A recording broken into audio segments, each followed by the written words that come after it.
Yes, welcome back to the second stanza of the program, The Conversation, coming to you from TV 360.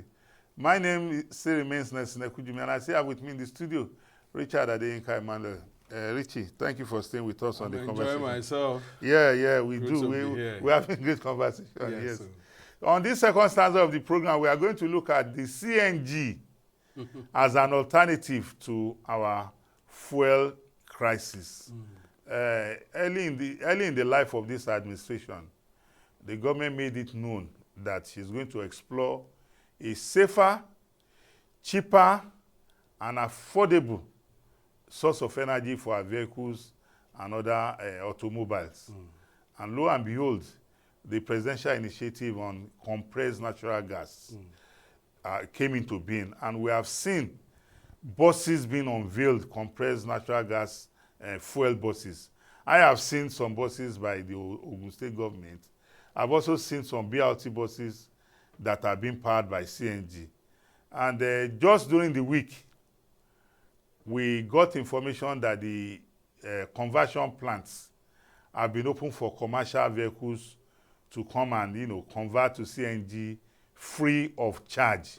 They are not going to pay a dime.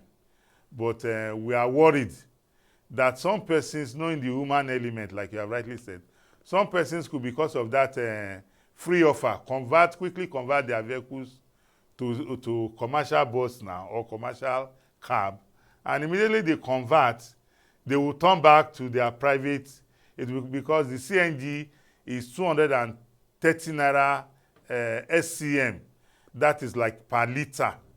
So I was privileged to witness the refilling of a bus at a CNG plant in Agidingbi. And it intrigued me. I went in there, I made the inquiries, and the attendant told me that they've been in operation for over 2 months. That so many vehicles have been converted.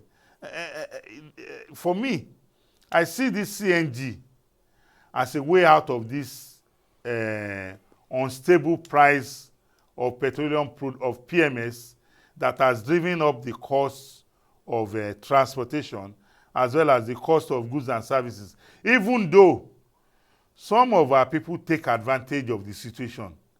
Some of the vehicles used for transportation have been using diesel. So the fluctuations in the price of PMS, they have no business with it. But because of the situation of the PMS issue, they have also latched on it. Transportation cost that normally should be maybe 200 naira has become 500 naira. Yesterday, I parked my vehicle. I entered bus to somewhere. It was 5. I boarded that vehicle for 5.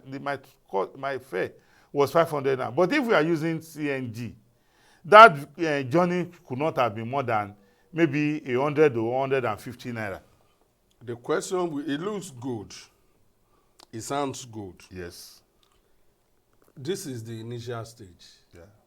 We are not yet there where you can count millions using it. Yes. The question we should ask, in the production of this CNG, this gas, there are no element of dollar in it. What is the production cost? Will it remain this 230 per SCM forever? Or the more people now convert to use it, then the higher the price? Are we looking at that so that it will not become a case of Fela's song to settle wahala and to start another round of wahala? But Richie, you and I know very well that the only permanent thing in life is change. Yes. No products. Yes. No products. Yes. Even human life, you cannot place a price on it. I agree. So you don't expect that if it is 230 now, in 10 years' time it will be.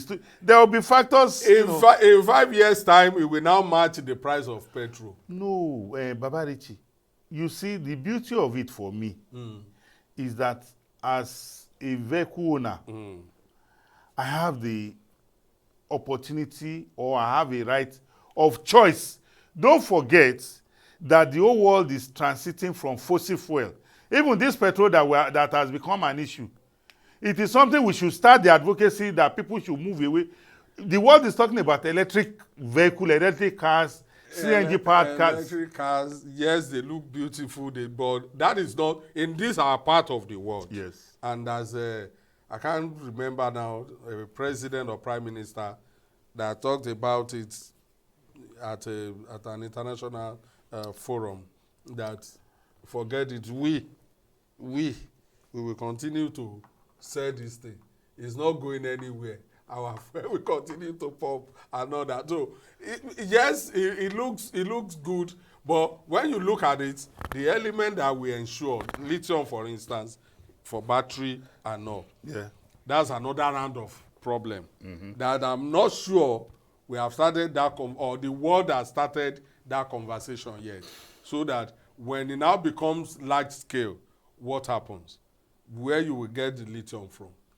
So what would happen? Would it not become like, say, in our own case, the case of Niger Delta, because the environment where you will get it, so many things will happen.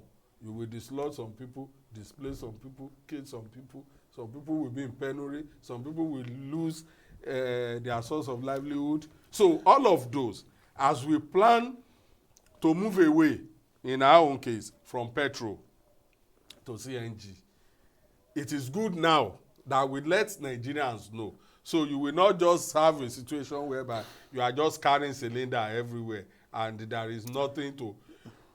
The moment, what I'm saying is that the moment more vehicles convert to it, say for now, give and take, they say we have about 12 million vehicles on our road. Yes. Let's say And about the chief executive of the presidential initiative said by 2027 they are targeting minimum of 1 million vehicles in 2027 being powered by CNG. It's still no, it's it's a when you are transiting, you must be very careful. Conspiracy theories will come up, all sorts of. Even some people like us, I'm not ready yet to do the conversion. But even Richard, even the conversion we are talking about, they are not telling you that they will remove your engine. No. If you don't want to use CNG, you can still use your petrol. No, the petrol is there. But they want to convert such that you can use either CNG or petrol, depending on which one when I see people like you and other people around me use it, just the same way when we were taking the vaccine for COVID-19. Some people said, go and take first. When I've seen that after 3 months you didn't die, then I will. And then we have started hearing all sorts of. So it's better. Let's see. It's a new initiative. It's a new technology. But it is better for us all. Because it is safer. It promises a cheaper. But no, it's not only cheaper. It's safer. Our environment is better. The climate change we are talking about. We don't care about our environment. We should. We don't care. We should. People in the rural areas, yes, who are more than those of us in the city. Yes. How many of them can use kerosene or gas? Richard, they use firewood. I know. And that contributes to. Yes, but don't forget also that the people in the village, in our rural areas, they are surrounded by a lot of swamps, forests. Can that absorb? Yes, if you do a research on those environments, the level of forestation there could have been a mitigating factor against their activities that is depleting the ozone layer. The way we will deplete the ozone layer in the cities, where all we have are houses, there are no trees, you can't compare to those. When I mentioned the case of if we are serious or not, for instance, NASA, all other countries that are launching satellite in the orbit, space, yeah. When you blast it into the orbit, what do you think will happen?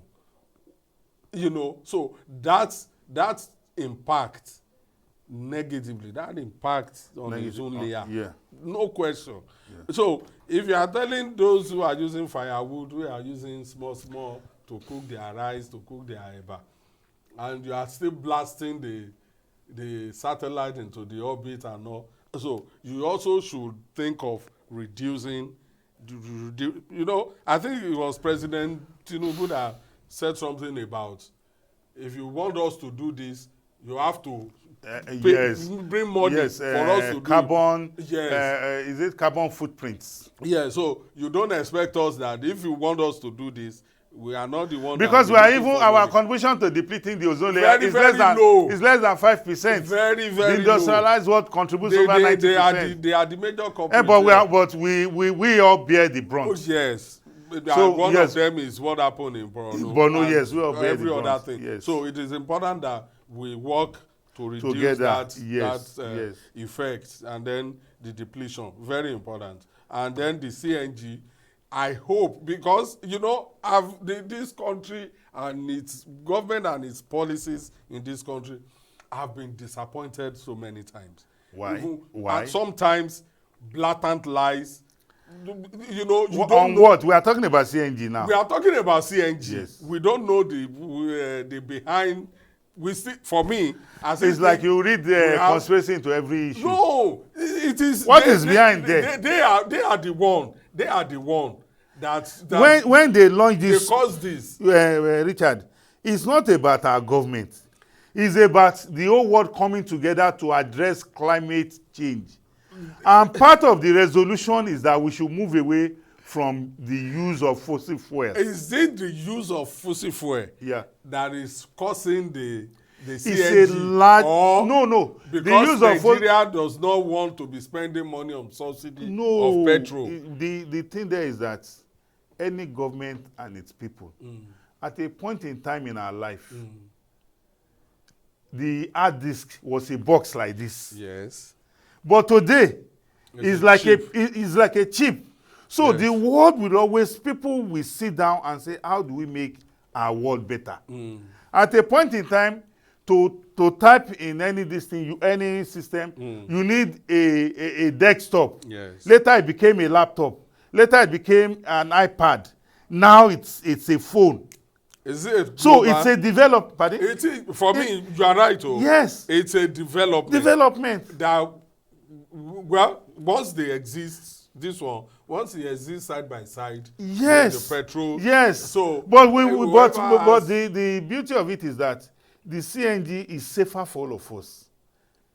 It's cheaper. So if we are looking at making life affordable, you know, we are talking about the masses, for example. You're talking about affordability. For now, I'm even angry that as a people, we have all kept quiet over the price of LPG, liquefied petroleum gas. Because a lot of our people have stopped using. I don't even know if there's kerosene any longer. I've not seen. I can't tell you. This is 2 years or 3 years that I've seen kerosene. Almost everybody I know is using either electric or gas. Electric is a no-go area now. If we are using gas, LPG now, why are we making the price? What are those factors responsible for the hike in price, such that the deforestation that we are fighting against is happening big will time continue because to happen. People must cook their food. Somebody was telling me that they can't afford gas, that he will use charcoal. That is and it. Where does charcoal come from? From the wood. You have to call it down and all burn that. it. So it is important that, you know, that's why I asked the question of this affordability. Will it continue to be this cheap? I believe it will be cheaper. When the rush becomes bigger, when 5 million people, 10 million people, they have converted, and we are now looking for... Richard, you see, like Jesus said in the Bible, he said, don't worry about tomorrow. Okay. Tomorrow will take care of itself. Okay. By that time, you are looking at some other new inventions that will make life better. That thinking is what led us to abandon our refinery. No, we are not going to abandon our refinery. The future has not repaired that refinery. No, we are. That's why we are under this. We are going to ensure that the refinery returns back on stream, because the refinery produces other products apart from I fossil mean fuel. that we can The for our refinery own also produces productivity. petrochemicals. Yes, that For we plastics, can use. what Yeah. have you, you know. It's really So important it's that important, we get it. we don't abandon whatever Yes. God has blessed us. Yeah. Well, ladies and gentlemen, this is where we call it a wrap on the conversation today. I've had a very beautiful conversation with Richard Adeyinka Emmanuel. Thank you, Richard, for coming. My pleasure. Thank you. Good Well, to be here. yeah, thank you very much. Well, viewers, like I always say, the conversation, like every other program on TV 360, are open for sponsorship. We call for, partnership, to advertise and broadcast your events, products, and whatever you are doing. We can help you push the message across to the world. Well, ladies and gentlemen, this is where we call it a wrap on today's edition of The Conversation. Till we come your way again next time, please continue to watch The Conversation on TV 360. Bye-bye and have a great day.